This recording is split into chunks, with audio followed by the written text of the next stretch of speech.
खबर छत्तीसगढ़ के बीजापुर से है, जहां 12 नक्सलियों के मारे जाने की खबर है। जराये से मिली जानकारी के मुताबिक वहां पीड़िया इलाके के जंगलों में पुलिस और नक्सलियों के बीच मुठभेड़ हुई, जिसमें पुलिस ने 12 नक्सलियों को ढेर कर दिया। बताया जा रहा है कि पीड़िया के जंगलों में पुलिस को कई बड़े नक्सली लीडरान के होने की खबर मिली थी, जिसके बाद पुलिस और सीआरपीएफ के जवानों ने मिलकर पूरे इलाके को घेर लिया और दोनों तरफ से फायरिंग शुरू हो गई।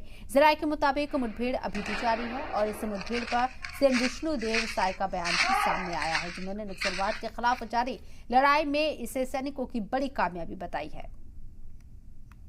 आज बीजापुर जिले के गंगलूर एरिया में पीड़िया थाना क्षेत्रांतर्गत आज नक्सलियों के साथ मुठभेड़ हुआ, जिसमें हमारे सैनिकों को भारी सफलता मिली है। अभी मुठभेड़ तो समाप्त हो गया है, लेकिन 12 डेड बॉडी नक्सलियों के मिले हैं और मैं इसके लिए हमारे सैनिकों को, अधिकारियों को बहुत बहुत बधाई और शुभकामनाएं देता हूँ।